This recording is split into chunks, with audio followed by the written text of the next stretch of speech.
The ballroom shimmered like a world untouched by imperfection. Golden chandeliers dripped light onto marble floors polished to a mirror's edge, reflecting the laughter and clinking glasses of the city's most powerful elite. Waiters in crisp uniforms glided between tables like practiced ghosts, carrying trays that held more wealth in champagne than most families earned in a month. The air smelled of money. Not the paper kind, but the kind that came with power, reputation, and control. At the center of it all stood Mark Whitmore, the billionaire whose name alone could turn boardrooms into battlegrounds. His silver tuxedo caught every glint of light, and his laughter carried above the orchestra like an unspoken anthem, confident, commanding, and utterly untouchable. Every nod from him was currency, every smile a calculated move.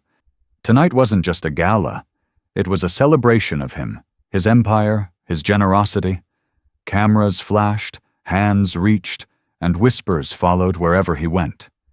Toward the back of the grand hall, Emma Carter stood with her father, clutching a glass of water with both hands, as though it were a fragile piece of her dignity. Her dress, though simple, had been carefully ironed, her hair pulled back in a way that tried to hide nervousness behind neatness. Her father, Harold, the janitor of Whitmore Industries, wore his best shirt, one that still bore faint signs of bleach near the cuffs. He wasn't supposed to be here, not really. The invitation had been a token of appreciation from the company, a gesture meant to showcase inclusion and charity. But in this room full of gold, Harold looked like a shadow no one wanted to acknowledge. Emma felt every stare grazing her like static. She tried to smile, tried to breathe evenly, tried to remember her father's words before they left the apartment that evening. "Hold your head high, sweetheart. You belong anywhere kindness fits." But kindness had no currency here. When the orchestra swelled to a waltz, servers began weaving through the crowd again. Emma took a cautious step back to make room for a passing tray, but her heel caught on the edge of the tablecloth. The glass in her hand slipped. It wasn't a dramatic fall, just a quiet, devastating accident. A single splash of cold water spilled onto polished leather shoes. But those shoes happened to belong to Mark Whitmore. Time froze. Conversations halted mid-sentence. The laughter in the room seemed to vanish into the marble. Emma's breath caught, her heart hammering so hard it hurt. Mark looked down slowly, his expression unreadable for one impossible moment. Then his lips curved into a smile, the kind that was sharper than any knife.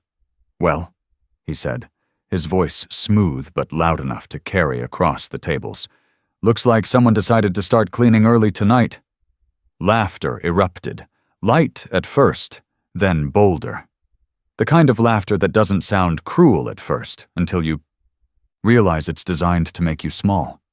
Emma's cheeks flushed red as she bent down to dab at his shoes with a napkin. Her father stepped forward, his hand half raised, but the billionaire's words cut through the air again before he could reach her. "It's fine, really," Mark said, his tone dripping with false charm. "We could all use a little reminder of service now and then." A woman at his table chuckled softly. Someone else whispered, "Oh, she's the janitor's daughter, isn't she?" Emma's hands trembled as she tried to wipe the floor, but the more she moved, the louder the laughter seemed to get. She could feel her throat tighten, her eyes burn. The sound didn't just mock her mistake. It mocked her existence. Harold's voice, quiet but firm, broke through the noise. "Sir, please." Mark waved him off without looking up. "It's all right, Harold. No harm done." Then, with a condescending smile, he added, "Though next time, maybe keep her away from the glassware, More laughter, more humiliation. The orchestra kept playing, oblivious, like the soundtrack to a nightmare that refused to stop. Emma straightened up slowly, clutching the damp napkin in her hand. Her father's face was pale, his jaw tight, every muscle in his body straining not to show the pain burning inside him. For a moment, She considered staying silent. That's what she was supposed to do. Stay quiet, stay invisible, stay in her place. But something inside her, something old, something unbroken, stirred. When she spoke, her voice was soft, trembling but steady enough to slice through the laughter like glass. "Uncle," she said, looking straight at him, "you used to laugh differently." The words hung in the air, small but seismic. The laughter stopped. Forks froze mid-air. Glasses trembled in shaking hands. Mark's smile faltered. What did you just call me?" Her father's eyes widened in horror. "Emma," he whispered, "don't—" But it was too late. She had said it. Not out of disrespect, not out of revenge, but out of truth. Her gaze didn't waver as she repeated softly, "Uncle, you used to laugh when it meant joy, not power." The billionaire's face went pale. His glass slipped from his hand, shattering against the marble floor. For the first time all evening, there was no laughter, only silence, the kind that weighs heavier than noise ever could.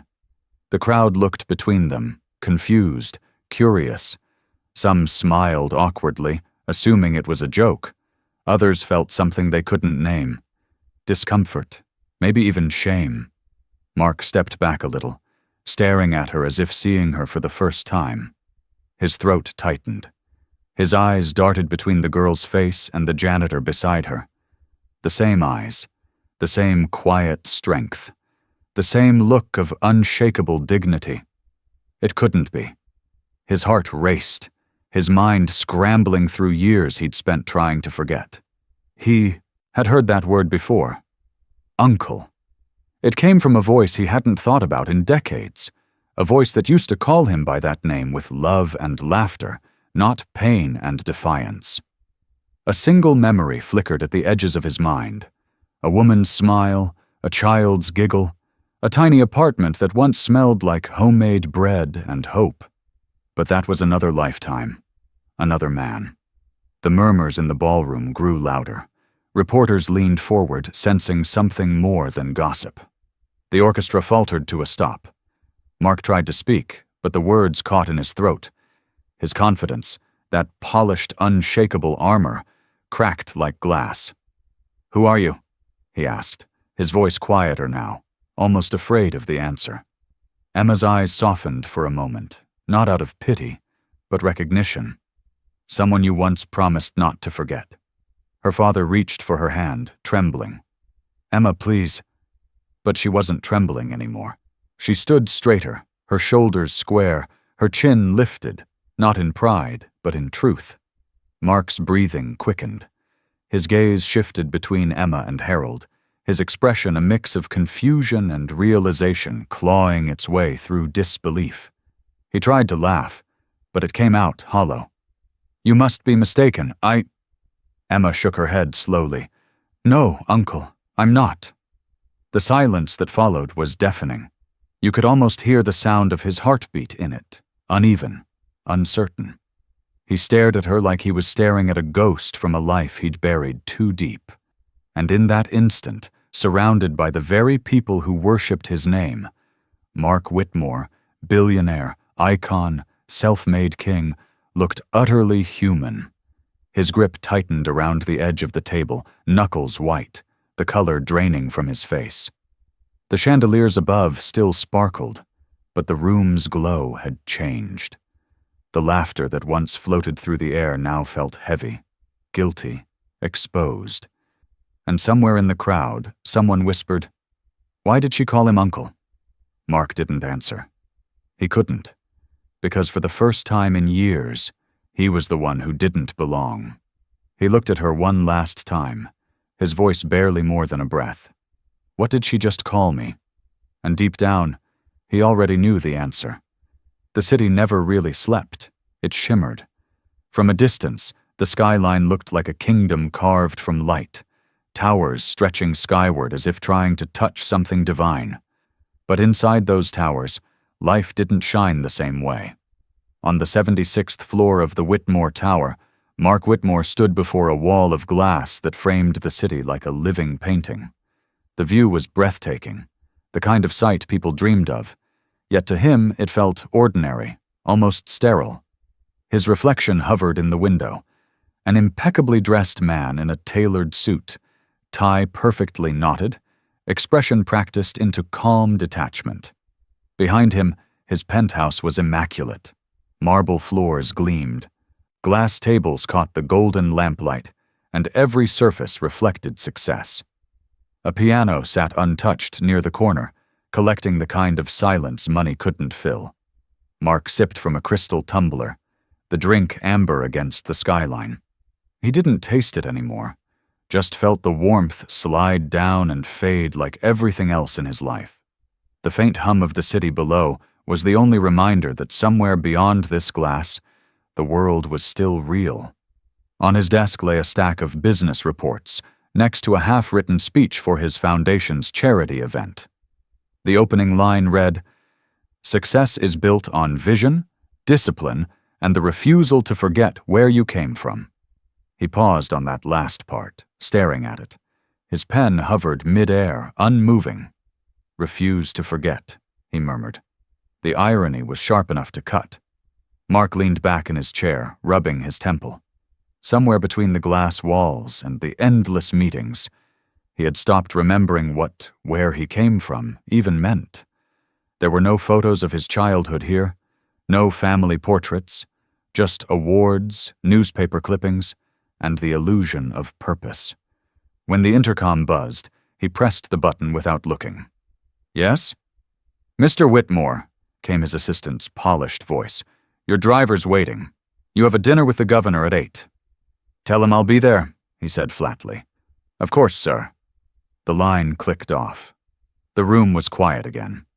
He looked back at the city, the kingdom he'd built, and felt something hollow echo back. He used to think the higher he climbed, the freer he'd feel.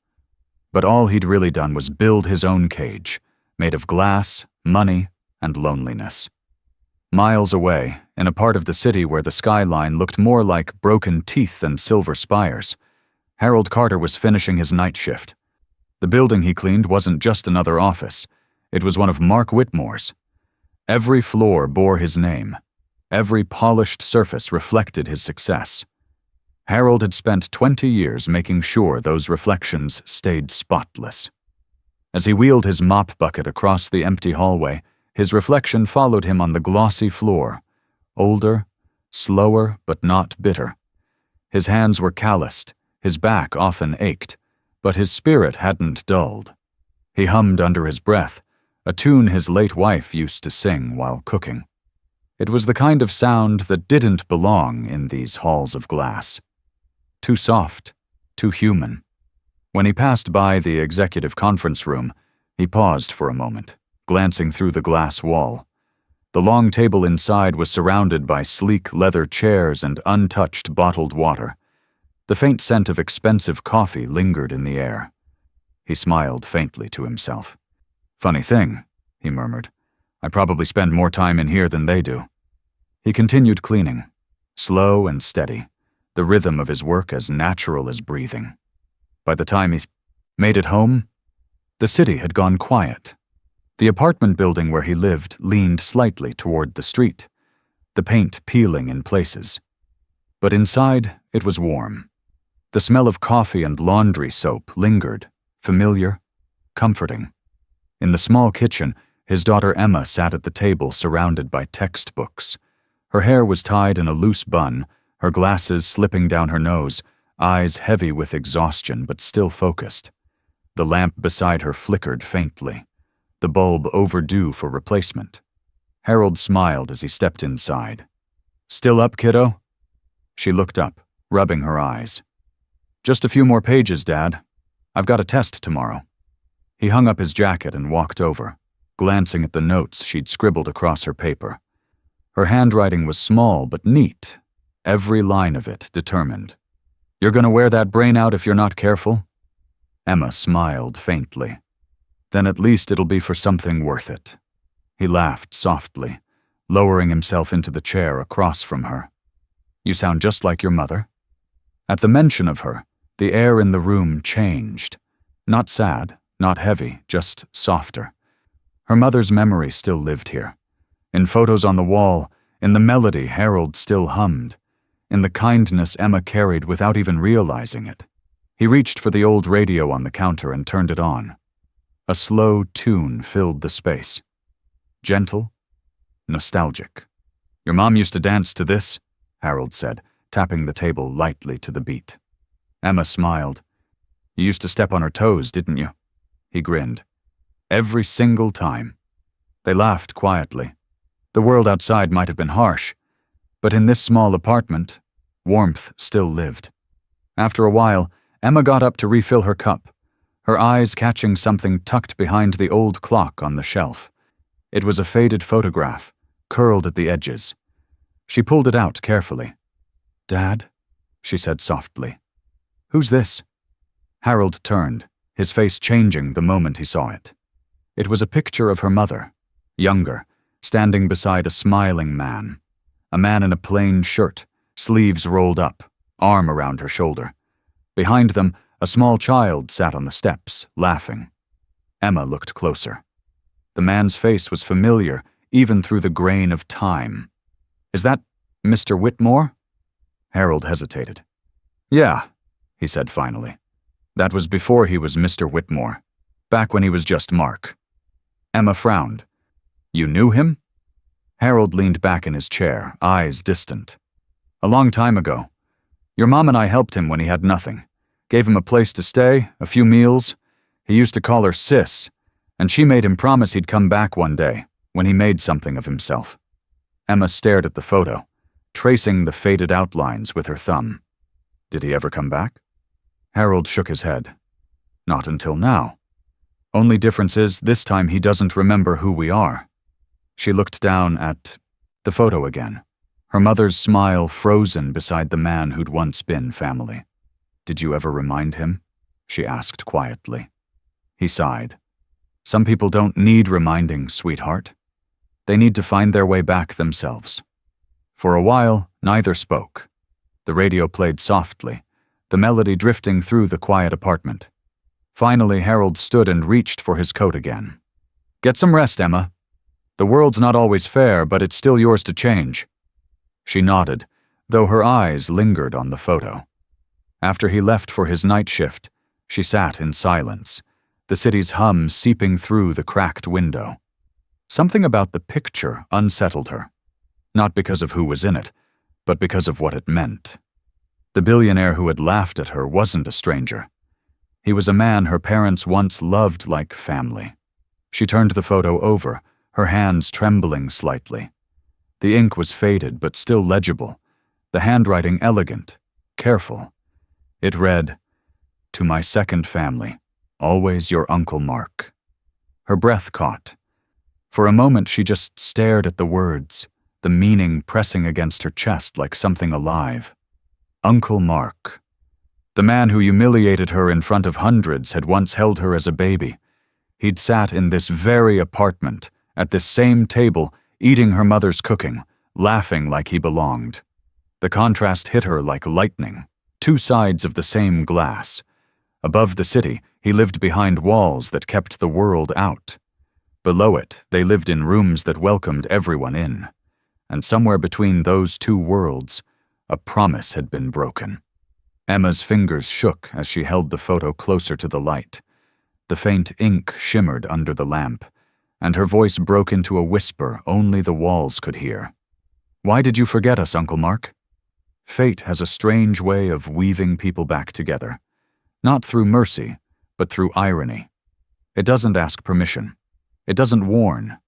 It just happens, as if the universe can't resist tying unfinished stories into knots. 2 weeks after the gala, Mark Whitmore sat in his office overlooking the same city that worshipped his name. He'd managed to bury the embarrassment of that night under schedules and statements, dismissing the memory of the girl who had called him uncle as a misunderstanding. But deep down, her voice lingered, stubborn as guilt.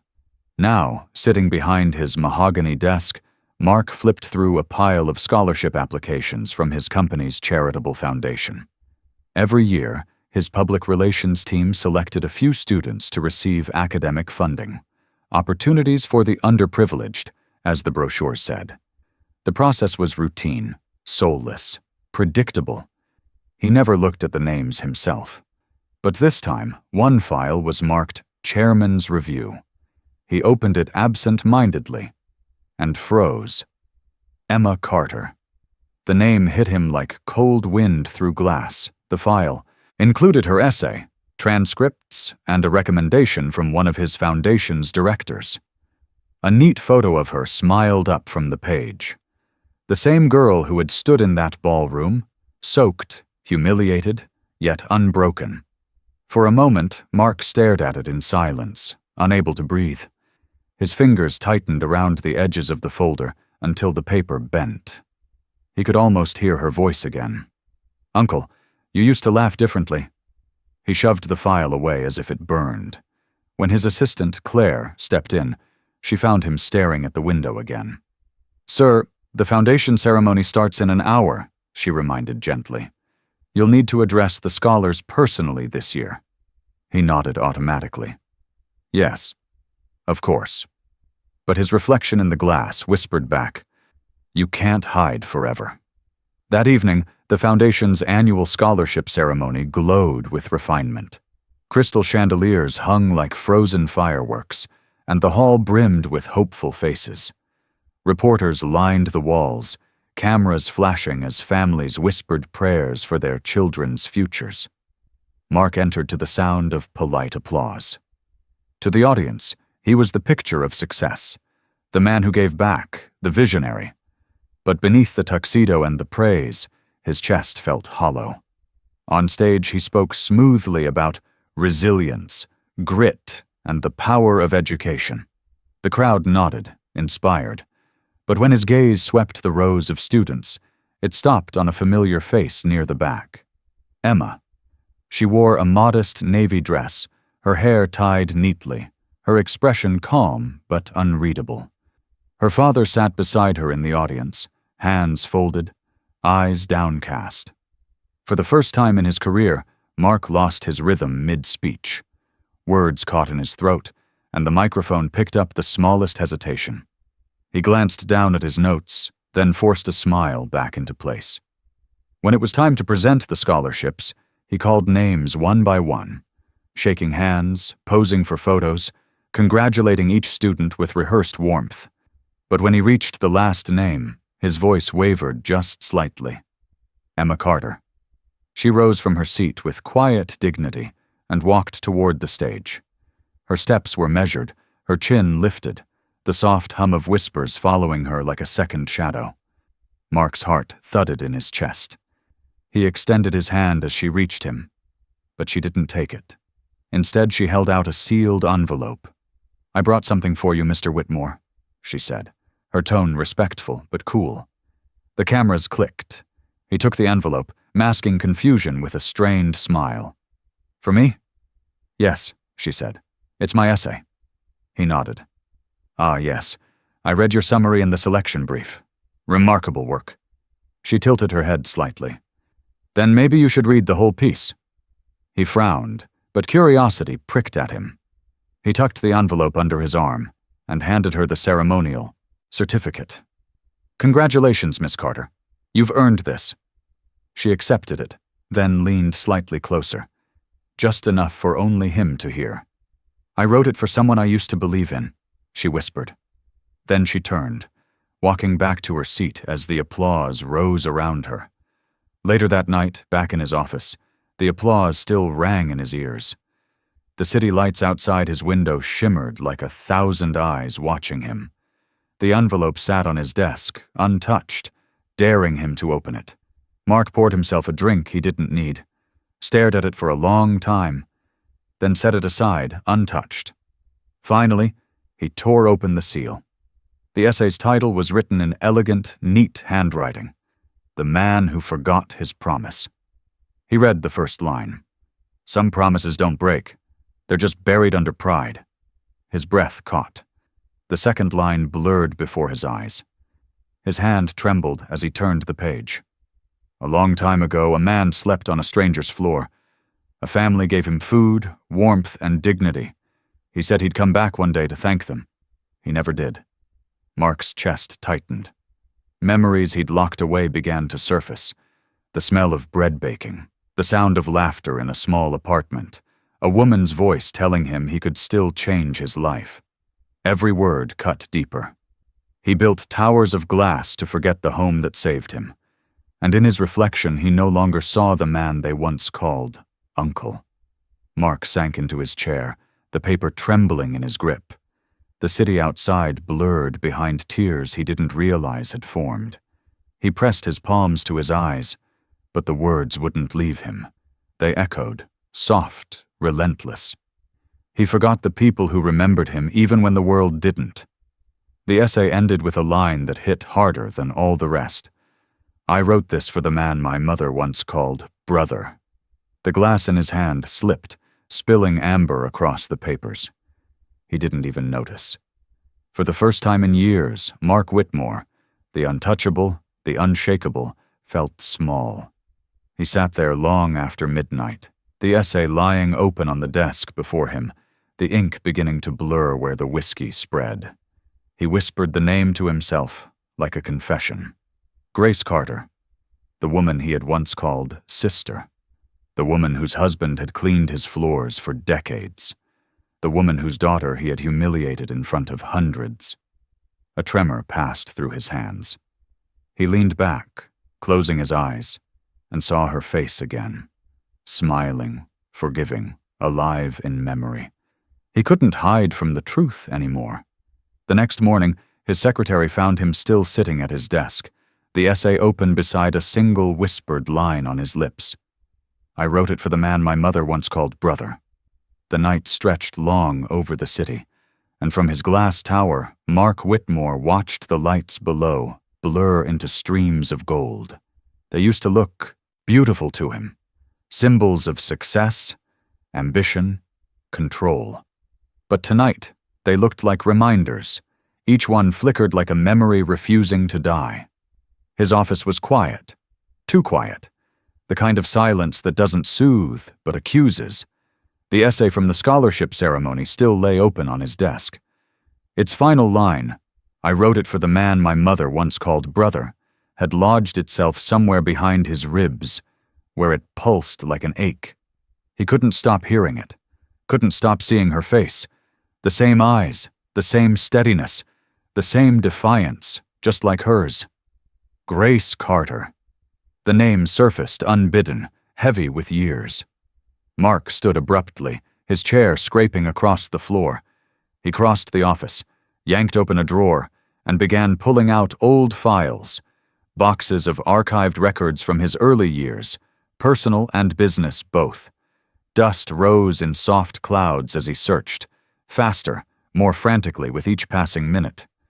The clock ticked quietly on the wall. Each second seemed louder than the last. He found folders marked 1998, 1999, 2000, the years when he had still been fighting for survival. Before the company. Before the name Whitmore meant anything more than a forgotten employee badge. Finally, at the bottom of one worn box, he found an old leather envelope. The corners were soft with time. The color faded to sepia brown. His fingers hesitated before he opened it. Inside were a few yellowed papers, rent receipts, an old handwritten note that simply said, "You'll make it, Mark. Just don't lose yourself." And then a photograph. It was small, bent at the edges, but the image was unmistakable. A young man, thin and tired but smiling, himself. Beside him, a woman with kind eyes and dark hair pulled into a loose braid. Grace. Her hand rested lightly on the shoulder of a man in a janitor's uniform, Harold Carter, and in her arms, a baby no older than a year, Emma. Mark's breath caught like he'd been struck. He sat down slowly, the photo trembling in his grip. He couldn't look away. The image blurred slightly from the moisture in his eyes, and he blinked hard, but the ache in his chest only grew. He remembered that day. The old apartment building smelled of cooking oil and soap. Grace had insisted on taking a picture before he left for his first job interview. "You'll want proof of where you started," she'd said, smiling as the baby giggled in her arms. Harold had laughed, teasing, "Proof for what? When he's a big shot one day?"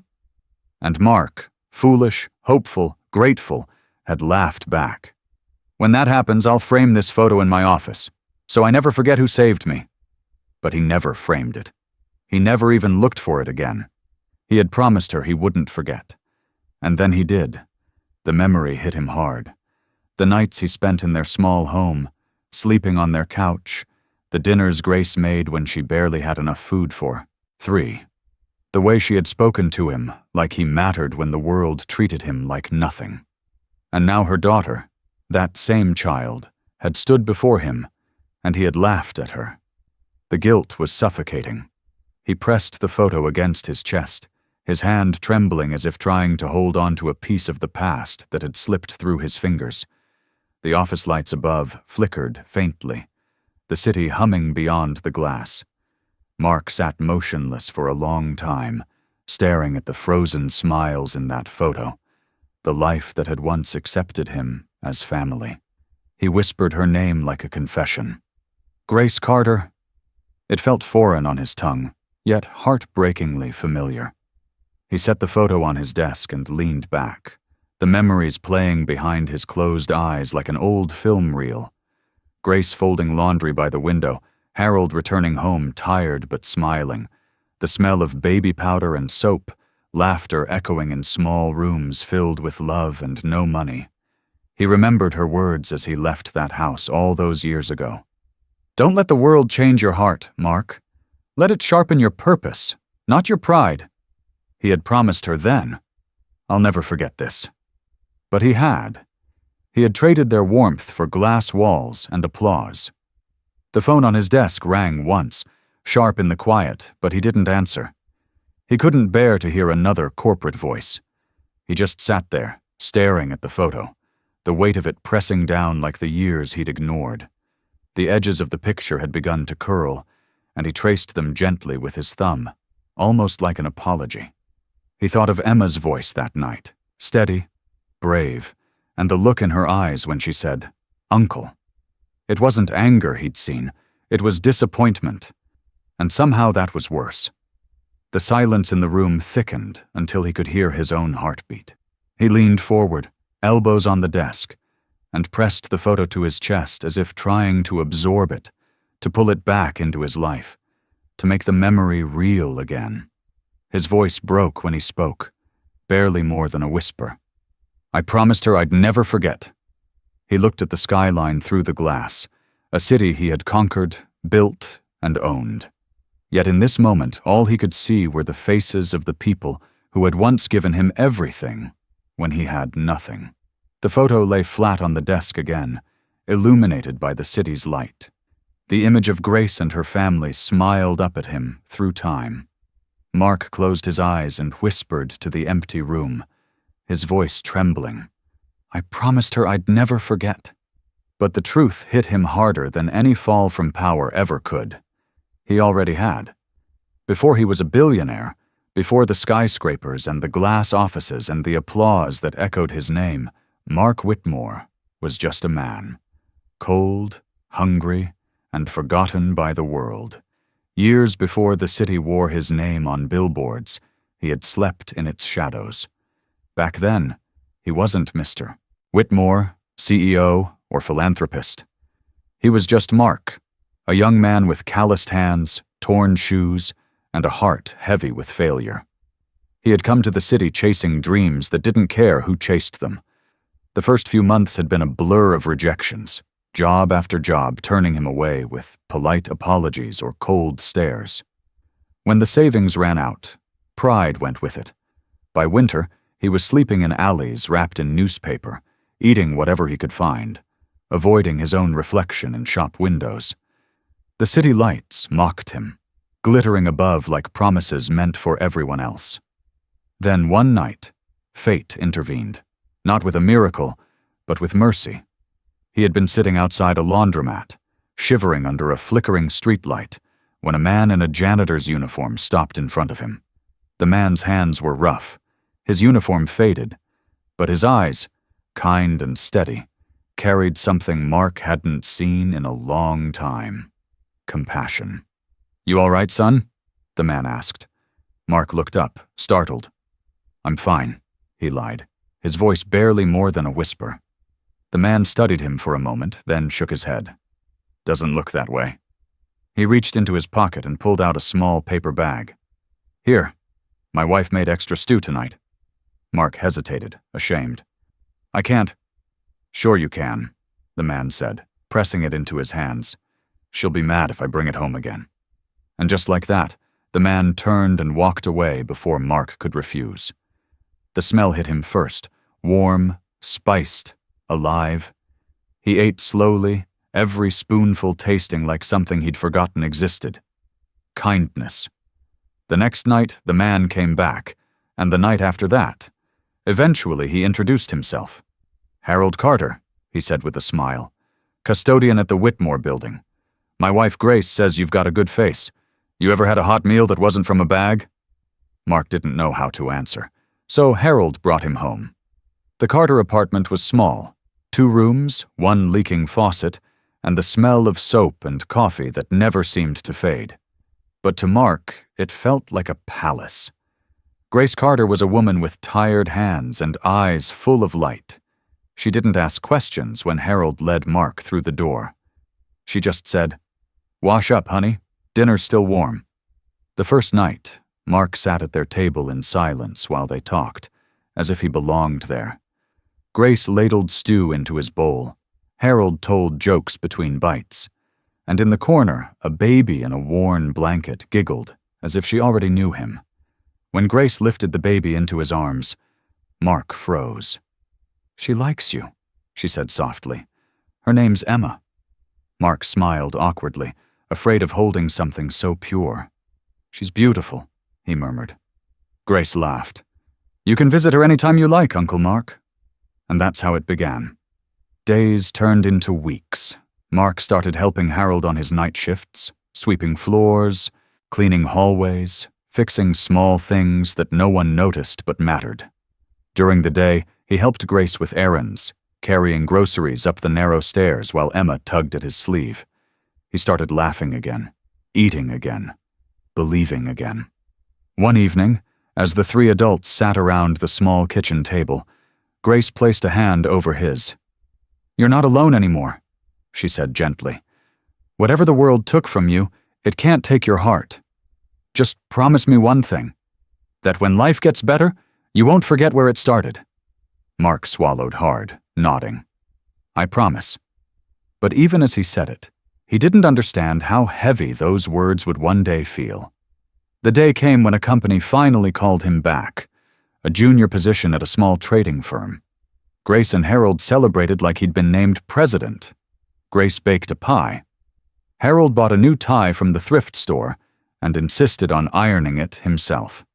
Before Mark left for his first day, Grace hugged him tightly. "You're family now, Mark," she whispered. "Don't let success make you a stranger." He smiled. "Never. I'll come back. I'll make you proud." And for a while, he did. Letters, phone calls, small visits, then fewer visits, then none. Work consumed him, ambition hardened him, and slowly, the kindness that built him became something he hid. He stopped mentioning Harold and Grace to anyone. The world around him rewarded wealth, not warmth, and so he adapted until he became the kind of man Grace had warned him about. He told himself he'd visit next month, then next year, until one day, next year never came. When Grace passed away, he never even knew. Now, years later, as he sat alone in his office, the essay still open before him, the memories played like ghosts. The smell of stew, the sound of laughter, the promise he made at that kitchen table. When life gets better, don't forget where it started. And he had forgotten. Entirely. The weight of it crushed him. He felt smaller than the man he'd once been sleeping on the street. The knock on his office door pulled him from his thoughts. His assistant stepped in hesitantly. "Sir, it's time for your foundation event. The scholars are waiting." He rose slowly, the world outside his office shimmering with the same gold that had blinded him for years. But tonight, He didn't see beauty.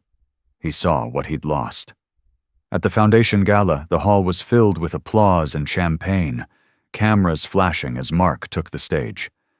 He began his speech mechanically, the same words he'd spoken 100 times before about hard work, perseverance, and dreams.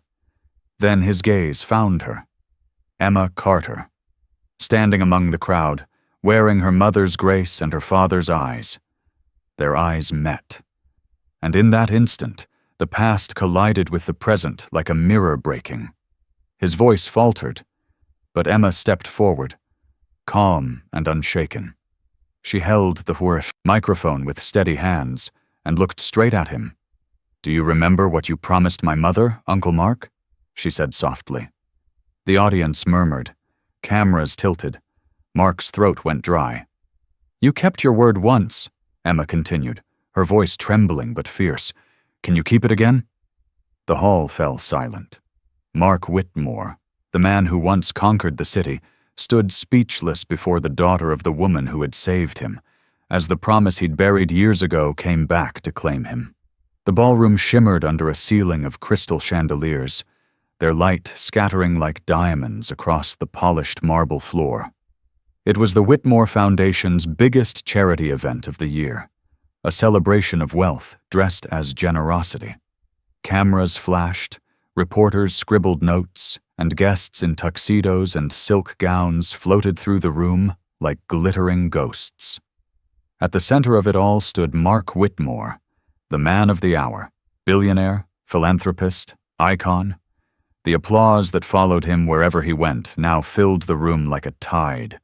He smiled as he always did, practiced, perfect, untouchable. Behind that smile, however, something was unraveling. It had been weeks since the scholarship ceremony, weeks since he'd read her essay. The words haunted him still, echoing through his sleep, threading their way into his thoughts no matter how tightly he tried to seal them off. Every time he closed his eyes, he saw Grace Carter's face, kind, patient, unforgotten, and Emma's voice repeating that line. "I wrote it for the man my mother once called brother." He told himself he was fine, that this event was business as usual, but deep down, he knew better. Tonight's event was being televised. The mayor was in attendance. Fortune magazine had a photographer stationed near the stage.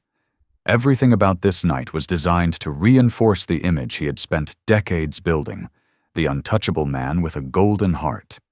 And yet, in a cruel twist of fate, the one name on the guest list that he couldn't ignore was hers.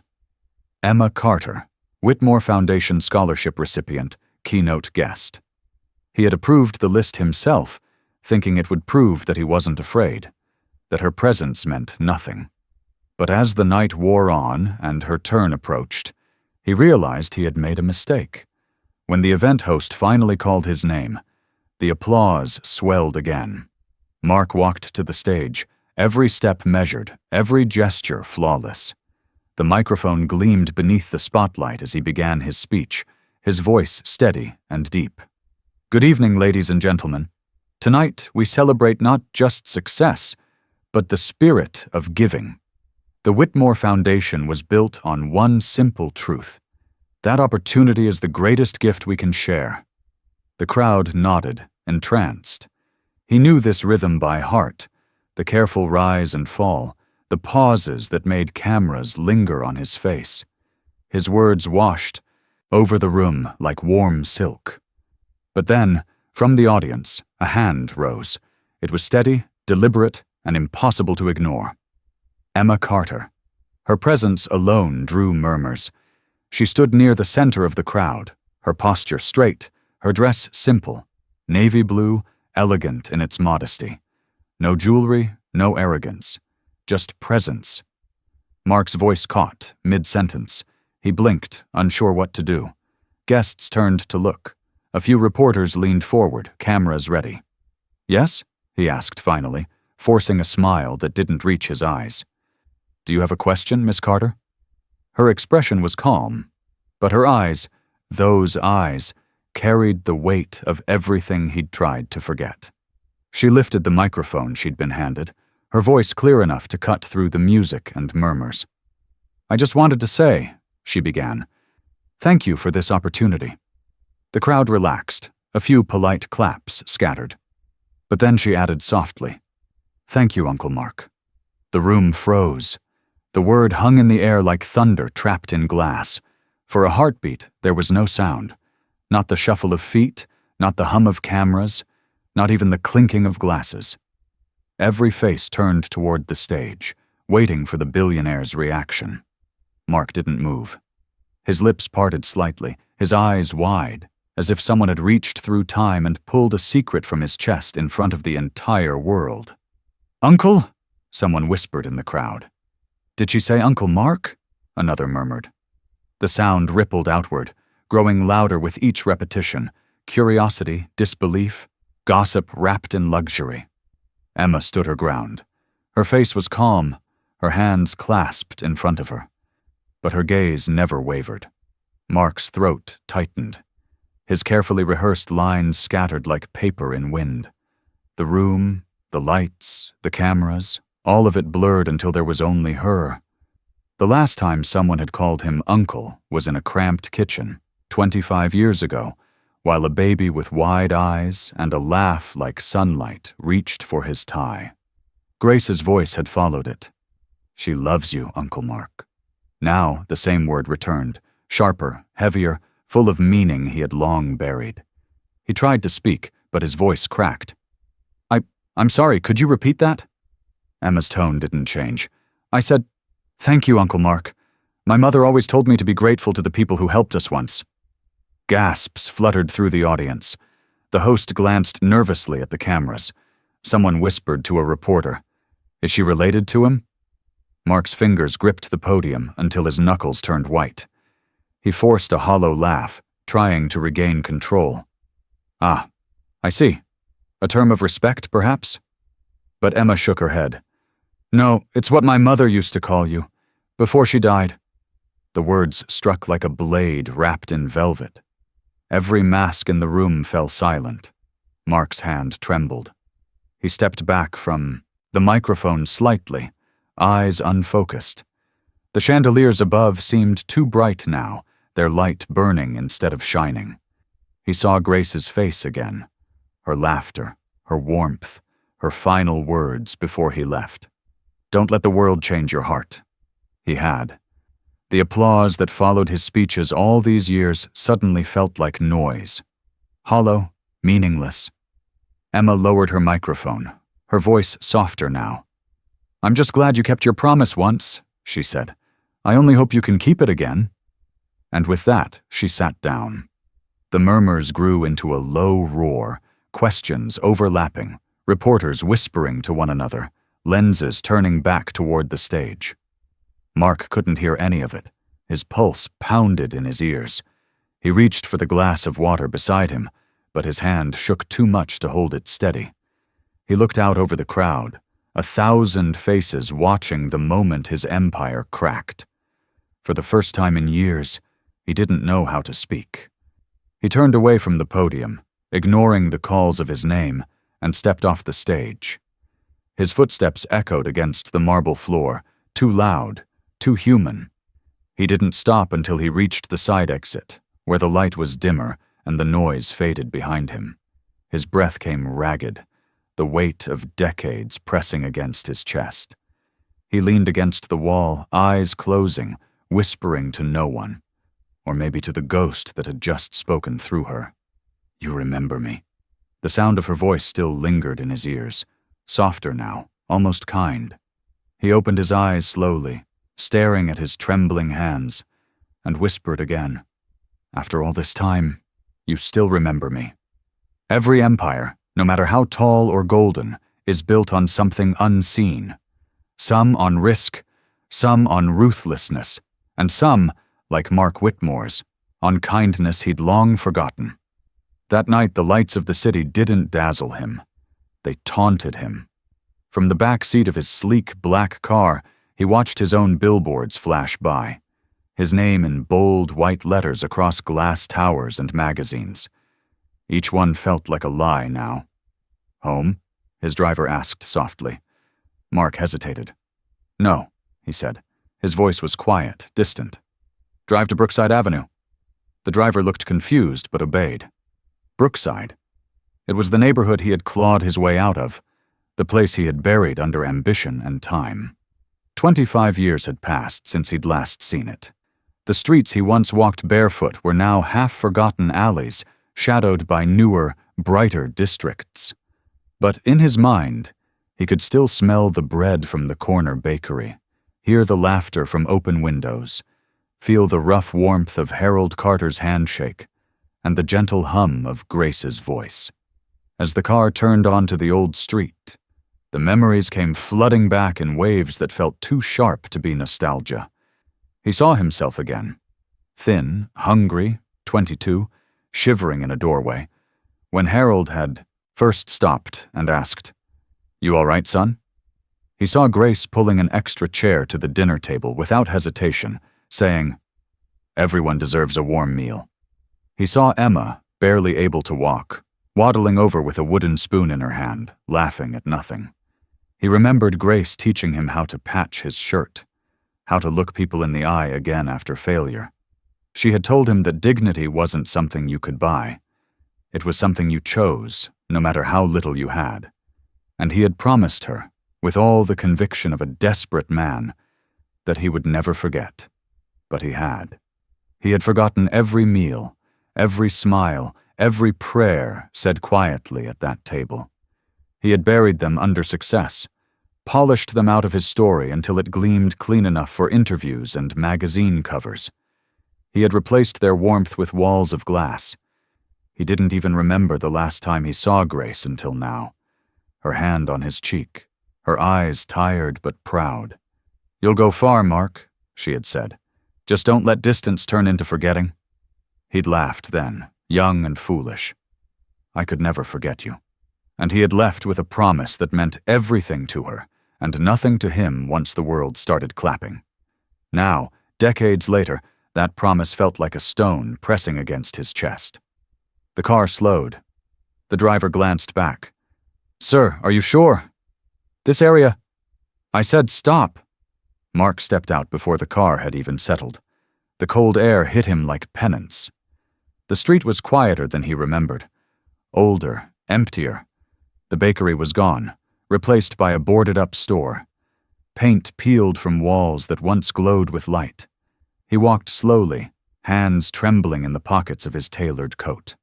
Every few steps, he saw echoes. Grace hanging laundry, Harold fixing a loose step, Emma's laughter trailing through the open window. But time had stolen them all. At the end of the street stood a small churchyard, its iron gate rusted but still standing. Something deep inside him pulled him there, even before his mind caught up to why. He pushed open the gate. The faint creak echoed in the stillness. Rows of gravestones stretched across the yard, most worn and weathered, names nearly erased by rain and time. He walked slowly between them, his polished shoes sinking into soft earth. His heart thudded with every step. Then he saw it. A small, simple stone, half hidden by ivy. Grace Carter, 1959, 2013. She gave more than she had, and loved more than she was given. The world fell silent around him. He knelt down, his knees pressing into damp soil. His hand brushed away the leaves clinging to the stone. For a moment he couldn't breathe. His throat burned as the truth sank in. She was gone. And he hadn't even known. He had missed her funeral, her last words, her last breath. He had promised her he'd return. He had sworn to make life better for her daughter. And he had done neither. The city that bore his name suddenly meant nothing. All his skyscrapers and speeches felt smaller than the woman who had once given him a bowl of stew and a place to sleep. He bowed his head, his voice breaking as it slipped past the weight in his chest. "I'm sorry, Grace," he whispered. "I forgot you when I became everything you told me not to be." The wind stirred softly through the trees, carrying the faintest scent of rain and soil, the kind of smell that reminded him of her kitchen after a storm. He stayed there for a long time, long after the cold soaked through his clothes, long after his driver came looking for him and stopped short, unwilling to interrupt. Finally, he placed his hand flat on the gravestone, as though touching it could rewrite the years between them. "I promised you I'd take care of her," he said softly. "I will. I swear I will." His voice cracked on the last word. A single tear slid down his cheek and fell onto the stone, darkening it for a moment before fading. He looked up at the sky, gray, endless, and heavy, and for the first time in decades, he didn't see success reflected back. He saw debt, not financial, not professional, but human, a debt he could never repay, yet one he was finally ready to honor. He rose slowly, brushing dirt from his knees, his heart pounding with a clarity he hadn't felt since youth. He turned toward the churchyard gate, the city lights flickering faintly beyond the trees. His reflection in the polished glass of a nearby mausoleum startled him. Not the billionaire, not the image, but the man beneath it, the one Grace Carter had believed in, the one who had once been worth saving. As he walked back toward the car, the driver glanced at him through the mirror, his face pale, his eyes hollow. Mark's voice came out barely above a whisper, trembling with the weight of realization. "She's gone," he said, "but I still owe her everything." Then he looked out the window and murmured, "Take me to Harold Carter's address." The Whitmore Tower gleamed like a blade cutting into the night sky, its windows spotless, its edges flawless, just as Mark Whitmore demanded. Every floor beneath his command reflected perfection, polished, efficient, immaculate. But inside him, the man behind the mirrored glass was cracking. He had built an empire from nothing, or so the world believed. But standing there, gazing out at the skyline he owned, Mark knew the truth. Every shining tower, every glimmer of success, was built atop a kindness he had abandoned. The walls of his empire were spotless, but his soul was stained. He thought about Grace Carter, her face framed in laughter, her hands always busy yet gentle. He remembered her husband, Harold, with his quiet strength, his humility. He remembered a little girl in a faded yellow blanket who had once gripped his finger and smiled as if he were her whole world. And now, Grace was gone. That truth echoed through him like a tolling bell. For years, he had buried that part of himself beneath work, pride, and glass. But the photograph, the essay, the word uncle, they had cracked the seal on something sacred. He couldn't ignore it anymore. He grabbed his coat and left his penthouse without a word to anyone. The driver waiting in the lobby jumped up. "Sir, where to?" "Brookside," Mark said. "And don't ask questions." The driver nodded silently. The city slipped past in a blur of lights and rain. The deeper they drove into the older districts, the more the shine of his world faded into rust and memory. Cracked pavement replaced clean sidewalks. Streetlights flickered weakly over narrow lanes. When the car stopped, Mark stepped out into the cold. The air here smelled of earth and rain, of the past and everything he'd left behind. The Carter home still stood, tucked between two aging brick buildings. The paint had faded, the steps sagged, but the windows glowed with warm yellow light. He stood there for a long time on the sidewalk, watching it. That same window where Grace used to sit with Emma, humming softly while mending clothes. Now, through that very window, he saw Emma. Her hair tied back, a lamp burning beside her, books spread across the table. Her hand moved across the page in quiet focus, her brow furrowed in thought. It was like looking back in time, the same silhouette, the same posture as Grace's when she used to write grocery lists late at night, while he talked about his dreams. Mark's breath caught. His throat tightened as the past and present blurred together.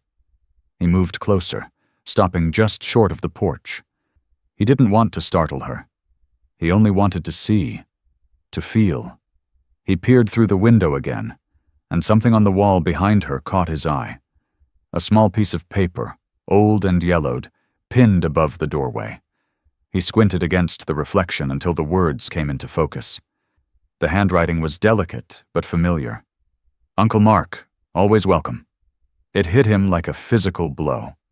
He staggered back a step, his hand gripping the porch railing for balance. Grace had written that. He would have known her handwriting anywhere. She must have left it there years ago, long before she passed. Even after decades of silence, even after he'd forgotten them, they had never forgotten him.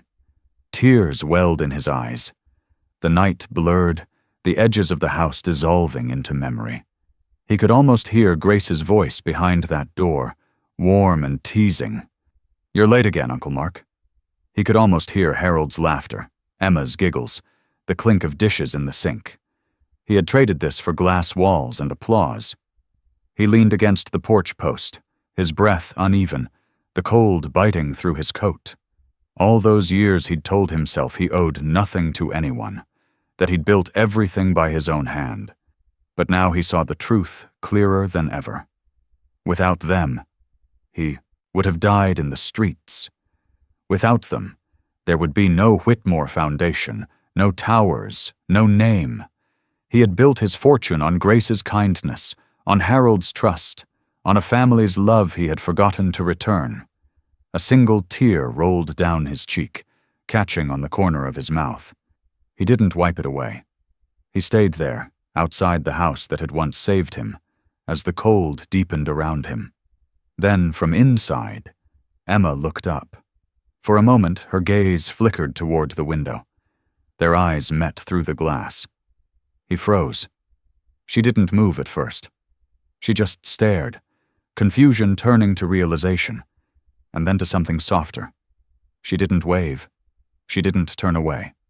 She simply stood, her hand resting on the edge of her desk, her expression unreadable. Mark felt his heart ache.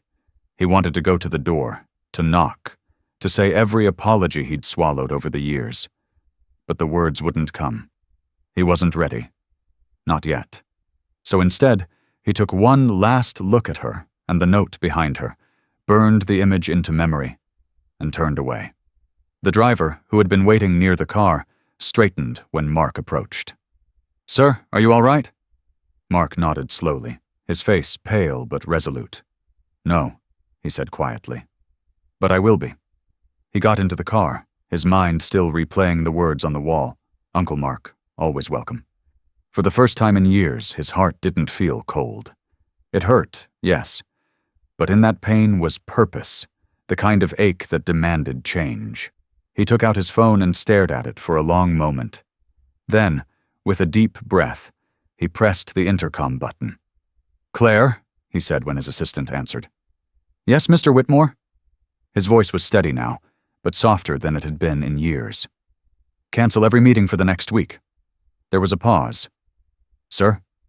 "You heard me," he said. "Everything. The board reviews, the interviews, the investor luncheon, all of it. May I ask why?"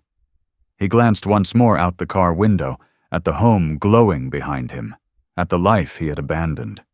"Because I have a promise to keep." The line went silent for a moment before Claire replied quietly. "Yes, sir." He leaned back against the seat, closing his eyes as the car pulled away. The city lights returned, reflecting across his window like scattered gold.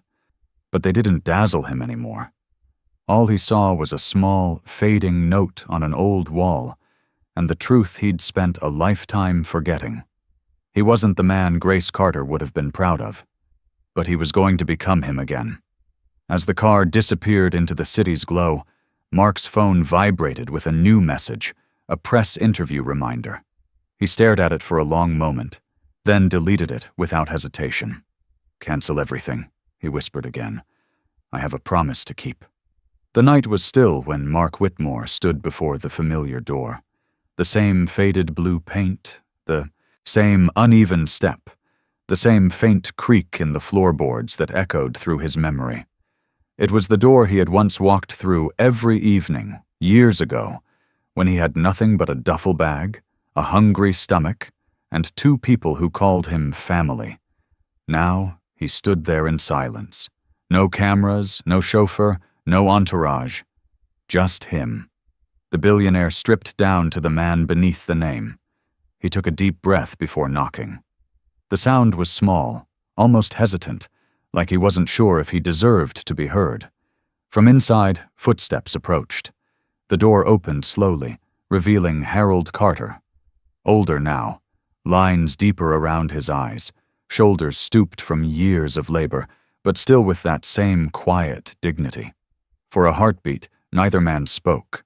Mark tried to find words, but they scattered like dust in his throat. "Harold," he managed, his voice rough, almost unfamiliar to himself. "It's been a long time."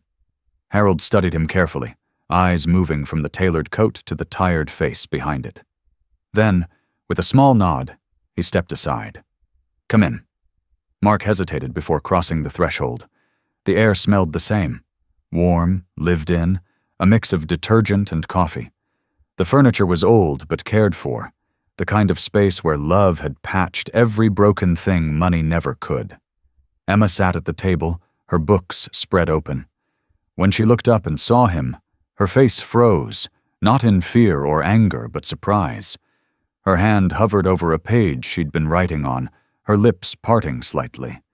He swallowed hard. "I didn't mean to intrude. He trailed off. "I needed to come." Harold motioned toward a chair. "Sit, Mark." It felt strange to hear his name without the title. Just Mark. He took the seat opposite them. The small table between them held a simple meal. Bread, stew, 2 plates already served. There was no extra plate waiting, but Harold silently fetched one from the cabinet, placed it down, and ladled a portion of stew into it. Mark stared at it for a moment. "You don't have to—" Harold cut him off gently. "Grace would have fed you first." That single sentence broke something inside him. His eyes burned, and he had to look away. For a long time, the only sounds were the clink of silverware, the hum of the refrigerator, and the quiet rhythm of 3 people trying to remember what family used to feel like. Finally, Harold set his spoon down and leaned back. "So," he said softly. "Why now?" Mark looked up, guilt flashing across his face. "Because I finally remembered what I forgot," he said, "and who I became because of it." He paused, searching for words big enough to hold the weight of his regret. "I spent my life chasing the things people told me mattered. Money, success, power. But in doing that, I forgot the people who taught me what love is. I forgot who I was before the world started calling me Mr. Whitmore." Emma's gaze stayed steady, her expression unreadable. Harold listened without interruption. Mark continued, voice trembling now. "I thought I'd honor Grace by becoming someone great, but she didn't care about greatness. She cared about goodness. And I lost that somewhere along the way." He reached into his coat pocket and pulled out the old photograph, the one of him with Grace, Harold, and baby Emma. The edges were worn, the colors faded. He set it on the table carefully, as though it might shatter. "I found this the night I read your essay," he said, looking at Emma. "You wrote about me like I was a ghost haunting my own story, and you were right." Emma's eyes softened, though her lips didn't move. Mark's voice cracked. "I missed her funeral. I didn't even know she was gone. I would give everything I have, every building, every cent, just to hear her scold me again for working too hard." Harold sighed quietly. "She forgave you long before she passed, Mark. She used to say, 'He'll come home when his heart remembers where it began.'" Tears gathered in Mark's eyes. He let out a shaky laugh. "She had more faith in me than I ever deserved." Harold nodded. "She always did." The silence that followed was full, but not empty. It was the kind of silence that didn't demand to be broken, the kind that understood what words couldn't say. Then Emma finally spoke, her voice low but firm. "You hurt us," she said plainly. "Not because you left, but because you never looked back." Mark nodded slowly, accepting every syllable. "I know. And I'll live with that. I can't change the past, Emma, but I can honor it now. I can do right by both of you. By her." For the first time that night, her expression softened. That's all she ever wanted. He exhaled, a trembling sound that carried both sorrow and relief. Harold reached across the table, placing his rough hand over Mark's. The gesture was small, but it felt like a lifetime's worth of forgiveness. "You were lost," he said gently. "Welcome home, brother." Mark's vision blurred. He swallowed the lump in his throat, his voice breaking as he whispered, "Thank you." And then, softly, from across the table, Emma added, "Welcome back, Uncle." The word, uncle, hit him with the same weight it had the first time she'd said it, but this time it didn't burn. It healed. He smiled faintly, tears slipping down his face. "I never stopped being proud to hear that," he said. The rest of the evening passed quietly. They talked about Grace, the small things, the stories that made her real again. Laughter came in slow, fragile bursts, each one a step toward something whole. When it grew late, Mark stood. "Thank you," he said again, glancing around the small apartment as if memorizing it. "For letting me come home." Harold nodded. "You don't have to thank us. You just have to remember this time." Mark smiled weakly. "I will." He turned to Emma. "You've become everything your mother hoped you'd be." She looked down, shy but proud. "You helped her make me that way once." His voice softened. "Then I guess I did one thing right." He walked to the door quietly, his footsteps careful, as if afraid to disturb the peace that had finally settled. He paused, his hand resting on the knob, and looked back one last time. The small table still held 3 plates. The photograph he'd brought lay in the center, like proof that the past wasn't lost, only waiting. He smiled at them both, then stepped into the hallway. The door closed softly behind him. Neither Harold nor Emma noticed the envelope he'd slipped beneath the photograph. It was plain white, sealed neatly. On the front, in Mark's handwriting, it read, "For my first family, with love and gratitude." The next morning, when Harold opened the envelope, his hands trembled. Inside were 2 documents: a deed transferring ownership of the apartment to his name, paid in full, and a letter. At the bottom, it read, "I can never repay the debt of love you gave me, but I'll spend the rest of my life trying. Some debts aren't repaid in money, but in mercy." The morning sunlight filtered weakly through the thin curtains of the Carter apartment, brushing against the edges of the small dining table where last night's dishes still rested. The air was still warm with memory, the laughter, the tears, the forgiveness that had finally been spoken aloud after decades of silence. Harold Carter woke early, as he always did. Habit was a hard thing to unlearn. The city outside was waking too. Buses hissing down cracked streets, children yelling on their way to school, the smell of brewing coffee drifting up from the downstairs cafe. But this morning felt different. Something gentle had settled inside the walls of his home. Something like peace. He walked into the kitchen, humming softly under his breath, until his eyes caught sight of something on the table. A white envelope, half tucked beneath the old photograph of his family. The one Mark Whitmore had left there before quietly disappearing into the night. Harold frowned slightly, reaching for it.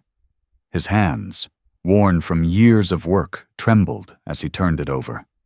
In Mark's unmistakable handwriting were the words, "For my first family, with love and gratitude."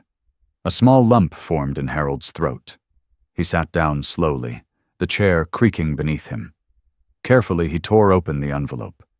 Inside, there were 2 documents and a folded letter. The first was printed on thick paper embossed with the Whitmore Foundation seal. He began to read. "The Grace Carter Memorial Scholarship Fund. This scholarship will provide full educational sponsorships to 100 students annually, children of custodial, service, and working-class families who build the world we too often overlook." At the bottom, the name was written in bold, "Endowed by Mark Whitmore, in eternal gratitude." Harold's lips parted slightly, his hands trembling harder now. The letter that accompanied it slipped from his grasp and fluttered to the floor. He picked it up and unfolded it. Mark's handwriting. The same neat, careful script he remembered from the notes the young man used to leave on the kitchen counter decades ago. stretched across the page. Harold, I never found the words I owed you, so I'll try now. You and Grace gave me everything when I had nothing. Food when I was hungry, warmth when I was frozen, and dignity when I thought I'd lost it forever. You taught me that success means nothing if it isn't shared, that love doesn't ask for payment, only that it's passed forward. I failed you. I failed her.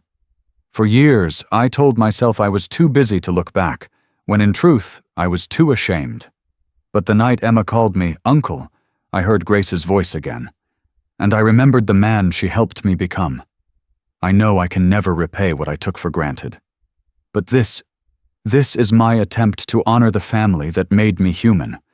I've established a scholarship fund in Grace's name, so her kindness will live on in the futures of others.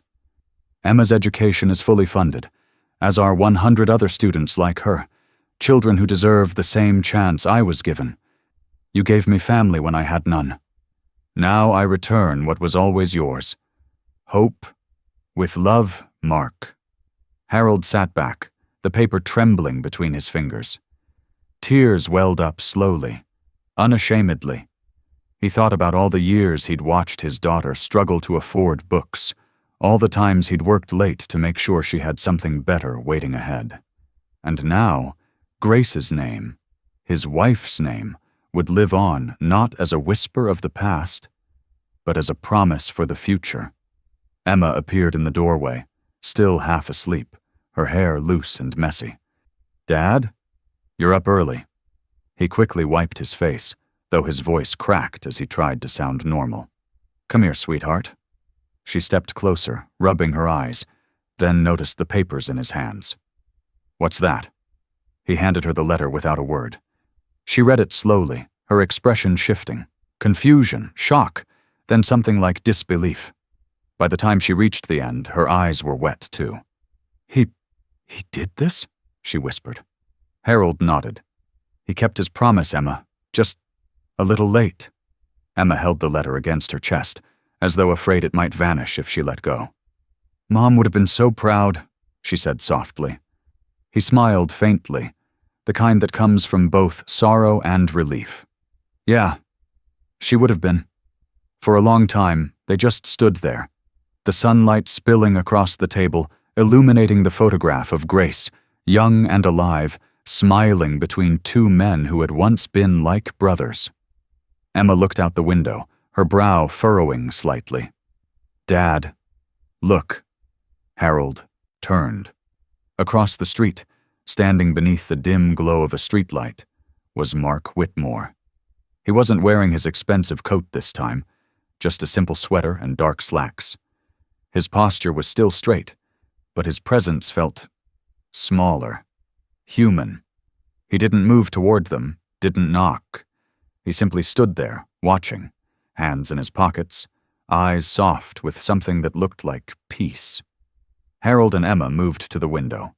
When he saw them, Mark smiled, not the practiced, photo-ready grin of a public figure, but the quiet, unguarded smile of a man who finally remembered what mattered. Emma pressed her palm to the glass. Harold nodded once, and Mark seemed to understand everything that needed to be said.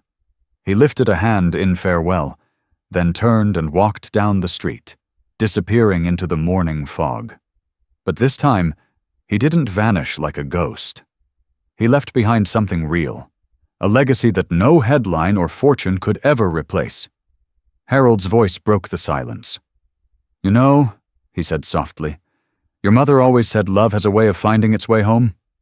Emma smiled faintly, still staring after Mark. Looks like she was right. Harold looked down at the letter again, his thumb brushing across Grace's name printed in bold at the top. The world outside the window continued on. Cars, chatter, life. But inside that small apartment, everything felt full again. The debts of the past had been paid, not with money, but with redemption. The man who had once lost himself to pride had found his way back, guided by the very people he'd once left behind. And for the first time in years, Harold whispered a prayer, not of need, but of gratitude. He glanced one last time towards the window. The streetlight still flickered where Mark had stood moments ago, and though he was gone, his smile remained like a ghost of grace. "Welcome home, Mark," Harold whispered. Then he folded the letter carefully, his hands still trembling, and placed it beneath the photograph, beside Grace's face, where it belonged forever. The grand hall of the Whitmore Foundation had never been quieter.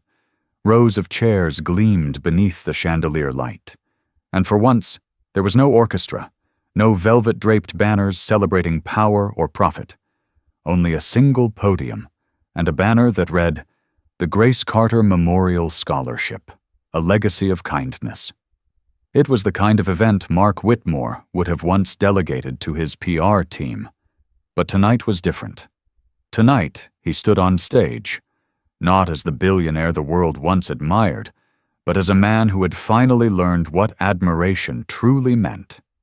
The room was filled with students, teachers, journalists, and community workers, the people who had lived in the shadow of his empire for years. At the front sat Harold Carter, his hands folded in his lap, eyes warm but cautious, and beside him, Emma, radiant, confident, a quiet strength in her smile. Mark looked out over the crowd, the lights soft on his face, and for the first time in decades, his voice trembled, not from fear, but humility. "Good evening," he began, the microphone amplifying a tone no one in the room had ever heard from him before.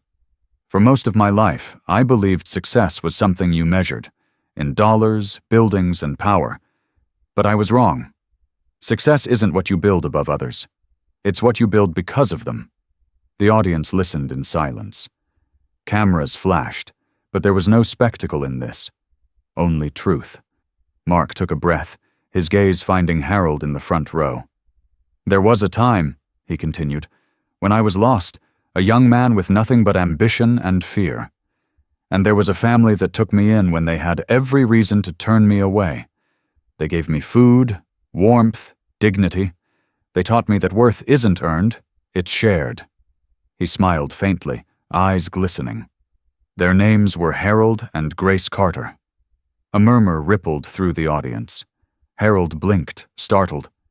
Emma's hand found her father's, squeezing gently. Mark stepped away from the podium, his voice soft but firm.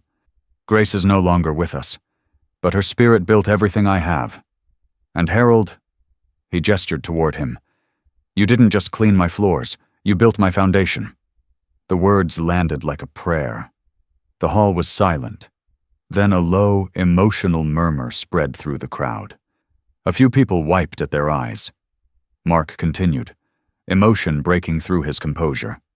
"There's a saying I used to ignore, that a man's greatness is measured not by what he owns, but by how he treats those who own nothing.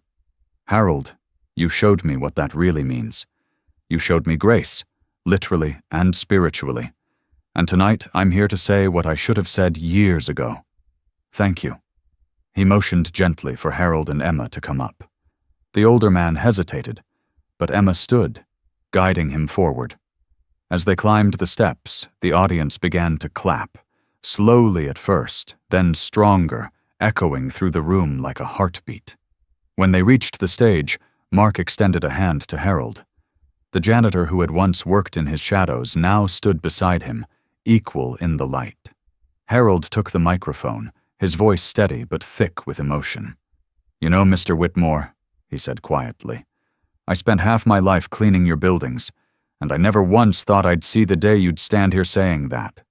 The crowd chuckled softly, the tension breaking. Harold smiled. "But I'll tell you something my wife used to say. Forgiveness isn't about letting someone off the hook. It's about letting your heart breathe again." He turned slightly toward Mark. "Looks like we both learned how to breathe tonight." Mark laughed quietly, brushing at his eyes. "Yes, I think we did." Emma stepped forward then, graceful and poised, her voice carrying across the room. "When I was a child, I thought the world was divided, the people who built it and the people who cleaned it. But now I know that one can't exist without the other." She looked at Mark, her expression full of warmth. You've shown me that even the most powerful people can find their way back to humility. And I'm proud," she said softly, pausing just long enough for her words to sink in. "To still call him uncle." The room erupted. Applause thundered through the hall, rising like a wave. Cameras flashed, but for once, no one was capturing a scandal or spectacle. Only redemption. Mark stood between Harold and Emma, one hand resting on each of their shoulders, his heart lighter than it had been in decades. He leaned toward Emma, his voice low, filled with emotion. "You've become everything Grace dreamed you'd be." Emma smiled. "And you became the man she believed you could be." The applause grew louder, rising to its peak. And then, something unexpected happened. Mark laughed. Not the sharp, practiced laugh of a man used to commanding rooms, but the unguarded, honest laugh of someone finally free. It filled the hall, rich, warm, human. Reporters would later describe it as the sound of redemption. As the event drew to a close, Mark looked out at the sea of faces, students, workers, dreamers, and for the first time in his life, he didn't feel like the man on top of the world. He felt like a man in it. The crowd rose to their feet in a standing ovation that seemed to go on forever. And in that moment, surrounded by the very people who had once been invisible to him, Mark Whitmore realized he had finally kept his promise. He had come home. As the applause swelled, the lights above shimmered like soft stars. Mark looked upward, a faint smile tugging at his lips, and whispered under his breath, "You were right, Grace. Success isn't what I built, it's what I became." And then, for the first time in years, he laughed again. Not from pride, but from peace. The city skyline shimmered under the pale morning light, its glass towers catching the glow of a new beginning. But for Mark Whitmore, the view from his window wasn't a symbol of dominance anymore. It was a reminder of gratitude. It had been 3 years since the night he heard that one word echo through a golden ballroom, a word that silenced a billionaire and resurrected a man. Uncle. That word had once belonged to another life, a forgotten promise, a love left behind in the pursuit of wealth. But now, it was the reason he breathed differently, walked differently, and lived differently. Across town, life was unfolding in the quiet ways that real stories do. Emma Carter stood beneath the ivy-covered archway of Columbia University, clutching her graduation cap in one hand and a folded letter in the other. The same letter she'd kept since that night, the one her Uncle Mark had written to her father. The campus hummed with laughter and music, but Emma was lost in thought. She smiled faintly as her professor called her name, valedictorian. When she stepped up to the podium, she looked out at the sea of faces, students, teachers, families, and found Harold Carter in the front row, clapping slowly, his eyes brimming with pride. His hair had gone whiter, his hands trembled more, but his smile was still the same. Steady, kind, and patient. Beside him sat Mark, dressed simply in a dark suit, no bodyguards, no spotlight, just a man content to be part of something bigger than himself. Emma's voice trembled slightly as she began her speech. "When I was a little girl," she said, "I learned that words can build or break you. I learned it the night someone powerful laughed at me, and I called him something he'd forgotten he once was." The crowd stilled, listening. She glanced toward Mark. That one word didn't shame him. It saved him. Her voice grew stronger now, confidence blooming through every syllable. Because sometimes, all it takes to remind someone of who they are is the sound of love spoken without fear. Mark looked down, his eyes glistening. The sound of applause washed over him, but he didn't hear it like he used to.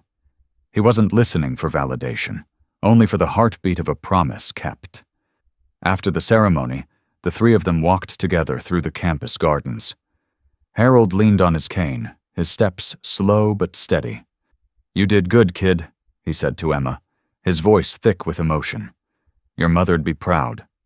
Emma smiled. You both would have made her proud, too. Mark chuckled softly. She's probably scolding us from somewhere for taking so long to get it right. They laughed, a sound that blended sorrow, joy, and peace all at once.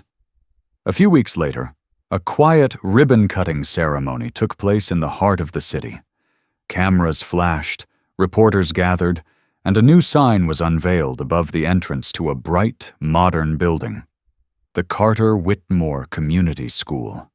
No velvet rope, no celebrity guests, just neighborhood families, students, and volunteers standing in the sun, watching history mend itself. Mark spoke only briefly. I built towers for years, he said, his voice calm and sincere. But this is the only foundation that truly matters. Harold stood beside him, smiling. Emma held the scissors steady as they cut the ribbon together. The crowd cheered, but what lingered afterward wasn't noise. It was warmth. Months passed, and life settled into something beautiful. Harold retired peacefully, spending his mornings in the park, feeding pigeons, and his evenings reading old letters from Grace, still folded neatly in their drawer. Emma began teaching part-time while pursuing her master's degree, mentoring kids from the same working-class neighborhoods she grew up in. And Mark, the man who had once lived for power, spent his days visiting schools, funding art programs, sitting with students who reminded him of himself before the world hardened him. He no longer signed autographs. He signed checks that built dreams. One afternoon, Mark received a small envelope in the mail. No return address, just neat handwriting. Inside was a handwritten essay titled, The Measure of Love. The first line read, It wasn't money that made him rich. It was remembering the name someone once called him with love. The essay was Emma's, published in a local journal. But to him, it felt like a message written directly to his soul. He smiled, folding it carefully, placing it beside the old photograph of Grace, Harold, and baby Emma that still sat on his desk. The light outside dimmed as the sun dipped behind the skyline, bathing the city in hues of gold and amber. Mark stood by the window, his reflection faint in the glass. In the distance, he could see the rooftop of the Carter Whitmore School, its windows glowing like lanterns. He whispered softly to the quiet room, You were right, Grace. Wealth isn't what you count. It's what you give away. Down below, the laughter of children floated up through the city noise.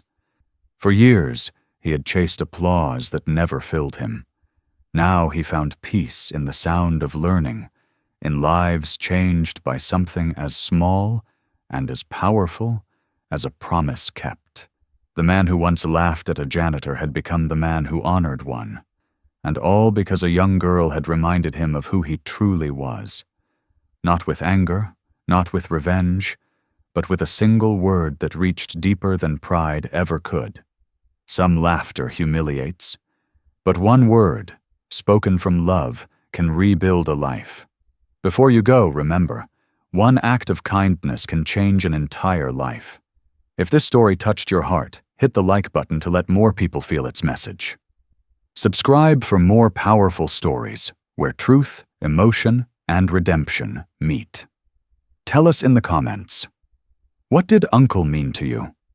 And as always, thank you for being part of a community that believes every story can inspire change.